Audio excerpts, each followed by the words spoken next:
देखो जैसे इस क्वेश्चन में क्या है, यहाँ पर 3 सर्कल का सेट है, 3 ब्लैक वाले सर्कल हैं और ये सर्कल एक के अंदर एक है, और 4 रेड वाले सर्कल हैं, ये भी सर्कल एक के अंदर एक है। मतलब ये 3 सर्कल का सेट है, ये 4 सर्कल का सेट है। ये सर्कल एक दूसरे को काट रहे हैं, मतलब ब्लैक वाला हर सर्कल रेड वाले को काट रहा है ना। मतलब ब्लैक सर्कल और रेड सर्कल ये एक दूसरे को काट रहे हैं, है ना। अब आपसे पूछा जाए कि total number of common chords कितने होंगे, है ना। हमसे पूछा जाए कि total number of common chords कितने होंगे, तो देखो अब जैसे ये एक ब्लैक सर्कल 4 सर्कल को काट रहा है तो 4 कॉमन कॉर्ड बनेंगे एक के, है ना। ऐसे मान लो एक ब्लैक सर्कल है वो 4 सर्कल को काट रहा है, तो 1 2 3 4। तो क्या हुआ, एक ब्लैक सर्कल से देखो 4 कॉमन कॉर्ड बनेंगे, ठीक। इसी प्रकार दूसरे ब्लैक सर्कल से भी 4 कॉमन कॉर्ड करेंगे, तीसरे से भी 4 कॉमन कॉर्ड बनेंगे, तो टोटल कॉमन कॉर्ड कितने हो जाएंगे 4, है ना, +4 +4 यानी कि 4 × 3 यानी कि 12। तो मतलब एक्चुअली एक तरीके से हम प्रिंसिपल ऑफ एडिशन भी लगा सकते हैं और प्रिंसिपल ऑफ मल्टीप्लिकेशन भी लगा सकते हैं, है ना। जैसे मान लो ये m सर्कल्स होते और ये n सर्कल्स होते तो total number of common chord कितने हो जाते, m × n हो जाते, है ना। चाहे तो हम 4 4 4 करें, क्योंकि एक ब्लैक सर्कल 4 रेड सर्कल को काट रहा है, तो एक ब्लैक से 4 कॉमन कॉर्ड बनेंगे, दूसरे ब्लैक से भी 4, तीसरे से भी 4, तो तीनों को 4 4 4 करोगे तो आंसर कितना बनेगा 12। या ऐसा भी कर सकते हैं, ये 3 सर्कल्स हैं, ये 4 सर्कल्स, तो 3 × 4 कितना आंसर हो जाएगा, बोलो 12 आंसर हो जाएगा। ऐसा भी देखो हम लोग डायरेक्ट यहाँ पर कर सकते हैं, ठीक है। ऐसे मान लो m सर्कल्स हैं और ये n सर्कल्स हैं, तो total number of common chords कितने हो जाएंगे, m × n हो जाएंगे, ठीक है। लिखो बच्चों ध्यान से। अच्छा देखो जैसे इसी में मान लो ये कहा जाए total number of points of intersection कितने हैं, है ना। Total number of points of intersection कितने हैं, देखो जैसे एक ब्लैक सर्कल 4 इधर काट रहा है, 4 इधर, 8 जगह पर काट रहा है। दूसरा ब्लैक सर्कल भी 8 जगह पर काटेगा और तीसरा भी 8 जगह पर काटेगा, है ना। तो 8+ मतलब देखो ऐसा हो जाएगा यहाँ पर, जैसे एक ब्लैक सर्कल जो है वो यहाँ पर देखो क्या हो रहा है कि एक ब्लैक सर्कल देखो 2 2 4 2 6 2 8 जगह पर काट रहा है।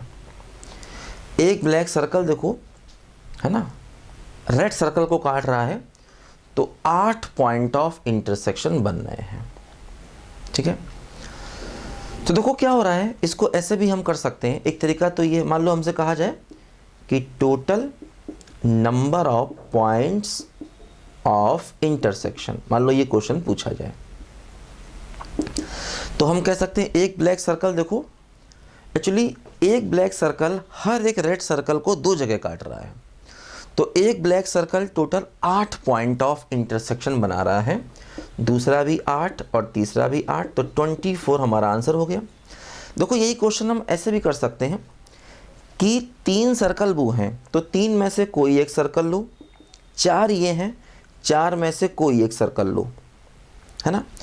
तो 3 ब्लैक में से एक सर्कल लिया, 4 रेड में से एक सर्कल लिया, और दोनों 2 जगह काट रहे हैं, इसलिए × 2 कर दिया, तब भी देखो यहाँ से आंसर 24 ही आ जाएगा। ऐसा भी कर सकते हैं, है ना, कि एक ब्लैक सर्कल 4 रेड सर्कल को काट रहा है ना।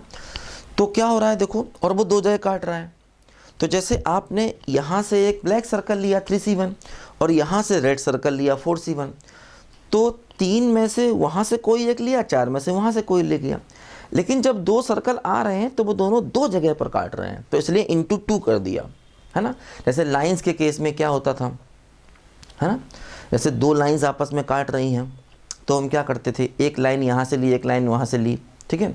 यहाँ पर वो सर्कल 2 जगह काट रहे हैं, इसलिए × 2 हमें करना पड़ेगा, ध्यान दो। जैसे मान लो हम ऐसा क्वेश्चन लें, मान लो ये 4 सर्कल ले लें, ठीक, और मान लो 8 लाइनें ले लें, हर लाइन सर्कल को 2 जगह काटे। मान लो हमने कहा कि 4 सर्कल्स हैं ठीक है, और 8 लाइंस हैं, और ये इस तरह से है कि हर लाइन सर्कल को 2 जगह काट रही है, हर लाइन 8 लाइनें हैं। तो कितने पॉइंट ऑफ इंटरसेक्शन बनेंगे? देखो क्या होगा, 4 में से कोई एक सर्कल लिया, 8 में से कोई एक लाइन ली, लेकिन वो दोनों 2 जगह पर काट रहे हैं, इसलिए इंटू 2 करना पड़ेगा। तो 4 इंटू 8 इंटू 2 है ना, तो कितना आंसर हो गया बोलो? 64 हमारे क्वेश्चन का आंसर हो गया, है ना। क्योंकि 8 लाइनें देखो ये हैं ब्लैक वाली और 4 सर्कल हैं, तो ये 8 लाइनें हर सर्कल को 2 जगह पर काट रही हैं। तो अगर हम एक सर्कल लेंगे तो 4C1 और एक लाइन लेंगे तो 8C1। अब एक सर्कल और एक लाइन 2 जगह पर काट रही हैं, तो इंटू 2 हो जाएगा, तो हमारे क्वेश्चन का आंसर कितना हो जाएगा? 64 हो जाएगा, ध्यान दो। ठीक है, लिखो जल्दी इसको।